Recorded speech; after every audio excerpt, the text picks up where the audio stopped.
The Red Badge of Courage by Stephen Crane. An episode of the American Civil War. Chapter 1. The cold passed reluctantly from the earth, and the retiring fogs revealed an army stretched out on the hills, resting. As the landscape changed from brown to green, the army awakened, and began to tremble with eagerness at the noise of rumors. It cast its eyes upon the roads, which were growing from long troughs of liquid mud to proper thoroughfares. A river, amber-tinted in the shadow of its banks, purled at the army's feet, and at night, when the stream had become of a sorrowful blackness, one could see across it the red, eye-like gleam of hostile campfires set in the low brows of distant hills. Once a certain tall soldier developed virtues and went resolutely to wash a shirt. He came flying back from a brook, waving his garment banner-like. He was swelled with a tale he had heard from a reliable friend, who had heard it from a truthful cavalryman, who had heard it from his trustworthy brother, one of the orderlies at division headquarters. He adopted the important air of an herald in red and gold. "We're going to move tomorrow, sure," he said, pompously to a group in the company street. "We're going to way up the river, cut across, and come around in behind 'em." To his attentive audience he drew a loud and elaborate plan of a very brilliant campaign. When he had finished, the blue-clothed men scattered into small arguing groups between the rows of squat brown huts. A Negro teamster, who had been dancing upon a cracker box with the hilarious encouragement of 20 soldiers, was deserted. He sat mournfully down. Smoke drifted lazily from a multitude of quaint chimneys. "It's a lie! That's all it is, a thunderin' lie!" said another private loudly. His smooth face was flushed, and his hands were thrust sulkily into his trousers pockets. He took the matter as an affront to him. "I don't believe the darned old army's ever going to move. We're set. I've got ready to move 8 times in the last 2 weeks, and we ain't moved yet." The tall soldier felt called upon to defend the truth of a rumor he himself had introduced. He and the loud one came near to fighting over it. A corporal began to swear before the assemblage. He had just put a costly board floor in his house, he said. During the early spring he had refrained from adding extensively to the comfort of his environment because he had felt that the army might start on the march at any moment. Of late, however, he had been impressed that they were in a sort of eternal camp.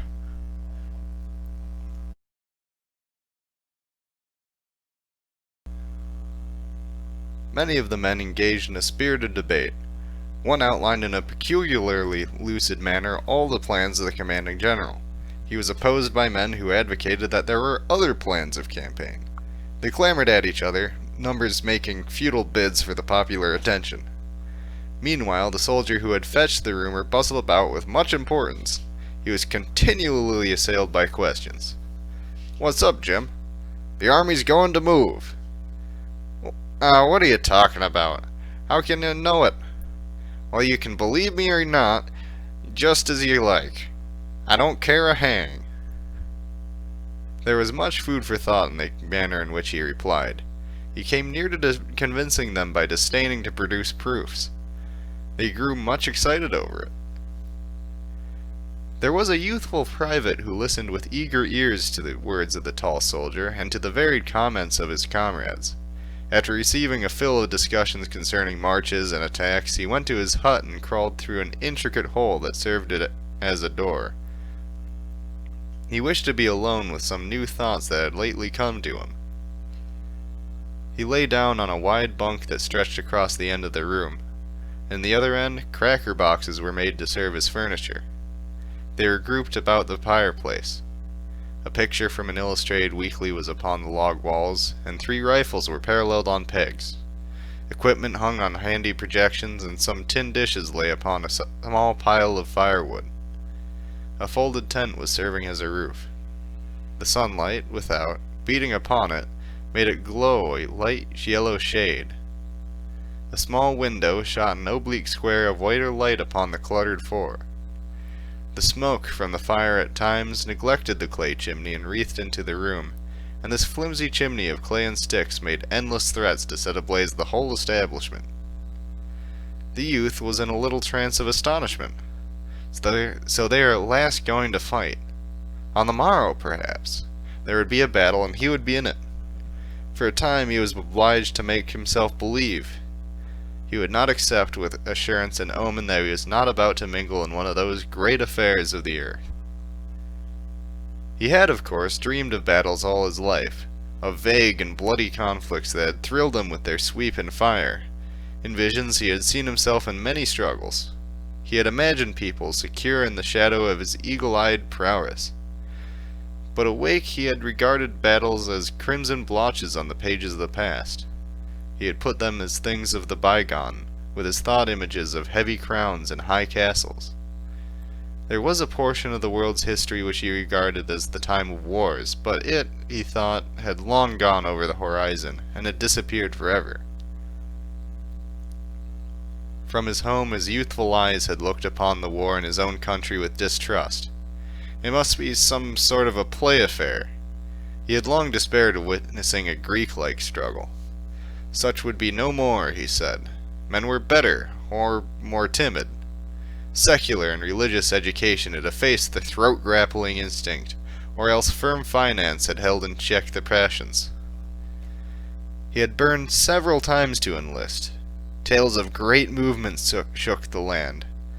They might not be distinctly Homeric, but there seemed to be much glory in them. He had read of marches, sieges, conflicts, and he had not longed to see it all. His busy mind had drawn for him large pictures extravagant in color, lurid with breathless deeds.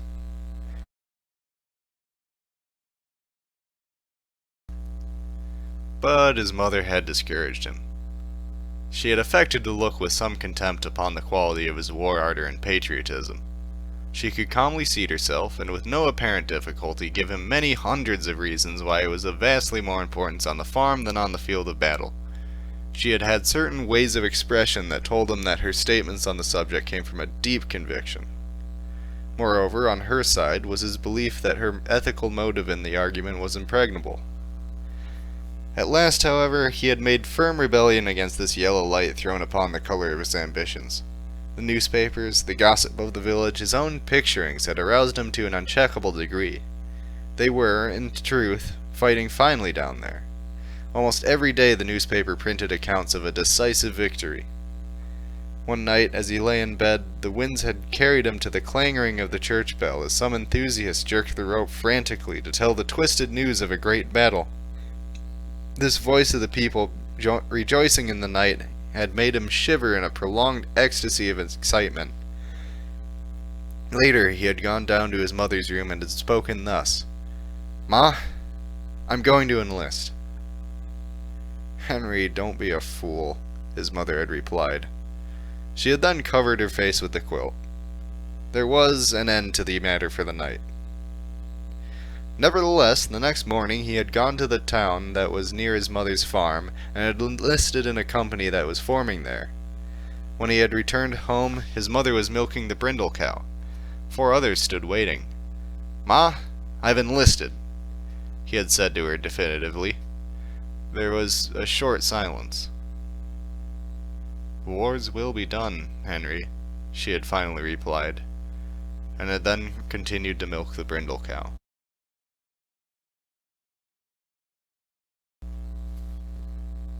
When he had stood in the doorway, with his soldier's clothes on his back, and with the light of excitement and expectancy in his eyes almost defeating the glow of regret for the home bonds, he had seen 2 tears leaving their trails on his mother's scarred cheeks.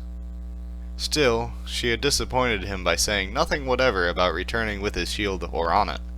He had privately primed himself for a beautiful scene. He had prepared certain sentences which he had thought could be used with touching effect. But her words destroyed his plans.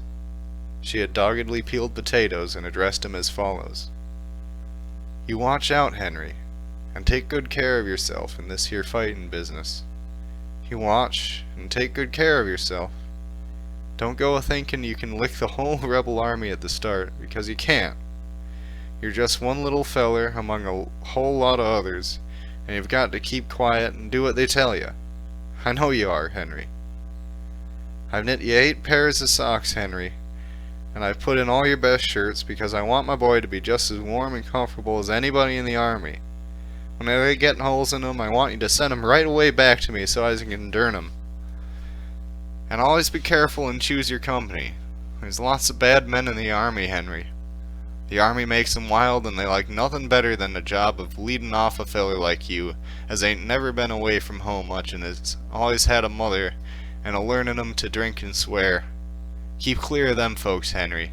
I don't want you to ever do anything, Henry, that you would be ashamed to let me know about. Just think as if I was a-watching you. If you keep that in mind allus, I'll keep you I guess you'll come out all right. You must always remember your father too, child, and remember he never drunk a drop of liquor in his life, and seldom swore a cross oath. I don't know what else to tell you, Henry, except that you must never do no shirking, child, on my account. If so be a time comes when you have to kill or do a mean thing, why, Henry, don't think of anything except what's right, because there's many a woman has to bear up against such things these times, and the Lord'll take care of us all. Don't forget about the socks and the shirts, child. I put a cup of blackberry jam with your bundle, because I know you like it above all things. Goodbye, Henry. Watch out, and be a good boy. He had, of course, been impatient under the ordeal of this speech. It had not been quite what he expected, and he had borne it with an air of irritation. He departed feeling vague relief. Still, when he looked back from the gate, he had seen his mother kneeling among the potato parings. Her brown face, upraised, was stained with tears, and her spare form was quivering. He bowed his head and went on, feeling suddenly ashamed of his purposes. From his home he had gone to the seminary to bid adieu to many schoolmates. They had thronged about him with wonder and admiration. He had felt the gulf now between them and had swelled with calm pride. He and some of his fellows who had donned blue were quite overwhelmed with privileges for all of one afternoon, and it had been a very delicious thing. They had strutted. A certain light-haired girl had made vivacious fun of his martial spirit, but there was another and darker girl whom he had gazed at steadfastly, and he thought she grew demure and sad at sight of his blue and brass. As he had walked down the path between the row of oaks, he had turned his head and detected her at a window watching his departure. As he perceived her, she had immediately begun to stare up through the high branches at the sky. He had seen a good deal of flurry and haste in her movement as she changed her attitude. He often thought of it. On the way to Washington, his spirits soared. The regiment was fed and caressed at station after station until the youth had believed that he must be a hero. There was a lavish expenditure of bread and cold meats, coffee, and pickles and cheese. As he basked in the smiles of the girls and was patted and complimented by the old men, he had felt growing within him the strength to do mighty deeds of arms. After complicated journeyings with many pauses, there had been some months of monotonous life in a camp. He had had the belief that real war was a series of struggles with small time in between for sleep and meals, but since his regiment had come to the field, the army had done little but sit there and try to keep warm. He was brought then gradually back to his old ideas.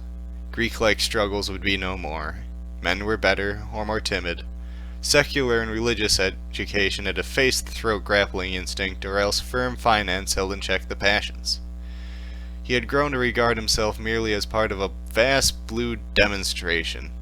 His province was to look out as far as he could for his personal comfort. For recreation, he could twiddle his thumbs and speculate on the thoughts which much agitate the minds of generals. Also, he was drilled and drilled and reviewed and drilled and drilled and reviewed. The only folks he had seen were some pickets along the river bank. They were a sun-tanned, philosophical lot, who sometimes shot reflexively at the blue pickets. When reproached for this afterwards, they usually expressed sorrow and swore by gods that their guns had exploded without their permission. The youth on guard duty one night conversed across the stream with one of them. He was a slightly ragged man, who spat skillfully between his shoes and possessed a great fund of bland and infantile assurance. The youth liked him personally. "Yank," the other had informed him, "you're a right dumb good feller." This sentiment, floating to him upon the still air, had made him temporarily regret the war. Various veterans had told him tales. Some talked of gray, bewhiskered hordes who were advancing with relentless curses and chewing tobacco with unspeakable valor. Tremendous bodies of fierce soldiery who were sweeping along like the Huns. Others spoke of tattered and eternally hungry men who fired despondent powders. "They'll charge through hell's fire and brimstone to get a hold of a haversack, and such stomachs ain't lastin' long," he was told. From the stories, the youth imagined the red, live bones sticking out through slits in the faded uniforms. Still, he could not put a whole faith in veterans' tales, for recruits were their prey. They talked much of smoke, fire, and blood, but he could not tell how much might be lies. They persistently yelled, "Fresh fish!" at him, and were in no wise to be trusted. However, he perceived now that it did not greatly matter what kind of soldiers he was going to fight, so long as they fought, which fact no one disputed. There was a more serious problem. He lay in his bunk, pondering upon it. He tried to mathematically prove to himself that he would not run from a battle. Previously, he had never felt obliged to wrestle too seriously with this question. In his life, he had taken certain things for granted, never challenging his belief in ultimate success, and bothering little about means and roads. But here he was confronted with a thing of moment. It had suddenly appeared to him that perhaps in battle he might run. He was forced to admit that as far as war was concerned, he knew nothing of himself. A sufficient time before, he would have allowed the problem to kick its heels at the outer portals of his mind, but now he felt compelled to give serious attention to it. A little panic fear grew in his mind. As his imagination went forward to a fight, he saw hideous possibilities.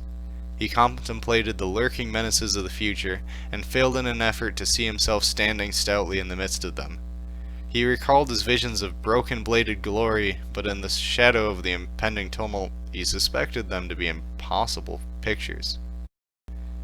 He sprang from the bunk and began to pace nervously to and fro. "Good Lord, what's the matter with me?" he said out loud. He felt that in this crisis his laws of life were useless. Whatever he had learned of himself was here of no avail. He was an unknown quantity. He saw that he would again be obliged to experiment as he had in early youth. He must accumulate information of himself, and meanwhile he resolved to remain close upon his guard, lest those qualities of which he knew nothing should everlastingly disgrace him. "Good Lord," he repeated in dismay. After a time, the tall soldier slid dexterously through the hole. The loud private followed. They were wrangling. "That's all right," said the tall soldier as he entered. He waved his hand expressively. "You can believe me or not, just as you like. All you got to do is sit down and wait as quietly as you can. Then pretty soon you'll find out I was right." His comrade grunted stubbornly. For a moment he seemed to be searching for a formidable reply. Finally he said, "Well, you don't know everything in the world, do you?" "Didn't say I knew everything in the world," retorted the other one sharply. He began to stow various articles snugly into his knapsack. The youth, pausing in his nervous walk, looked down at the busy figure. "Going to be a battle, sure, is there, Jim?" he asked. "Of course there is," replied the tall soldier. "Of course there is. You just wait till tomorrow, and you'll see one of the biggest battles ever was. You just wait." "Thunder," said the youth. "Oh, you'll see fighting this time, my boy. What'll it be regular out-and-out fighting," added the tall soldier, with the air of a man who is about to exhibit a battle for the benefit of his friends. "Huh," said the loud one from a corner. "Well," remarked the youth, "like as not, this story'll turn out just like them others did." "Not much it won't," replied the tall soldier, exasperated. "Not much it won't. Didn't the cavalry all start this morning?" He glared about him. No one denied his statement. The cavalry started this morning, he continued. They say there ain't hardly any cavalry left in camp. They're going to Richmond or someplace while we fight all the Johnnies. It's some dodge like that. The regiment's got orders, too. A feller what seen 'em go to the headquarters told me a little while ago, and they're raising blazes all over camp. Anybody can see that. Shucks, said the loud one. The youth remained silent for a time. At last he spoke to the tall soldier. Jim! What? How do you think the regiment'll do?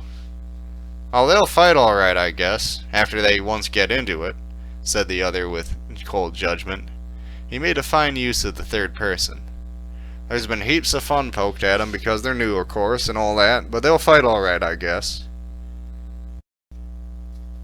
Think any of the boys'll run? Persisted the youth. Oh, there might be a few of 'em run, but there's them kind in every regiment, especially when they first get us under fire, said the other one in a tolerant way. Of course, it might happen that the hull and kit and caboodle might start and run if some big fightin' come first off, and then again they might stay and fight like fun. But you can't bet on nothing. Of course, they ain't never been under fire yet, and it ain't likely they'll lick the whole rebel army all to once at the first time, but I think they'll fight better than some if worse than others. That's the way I figure.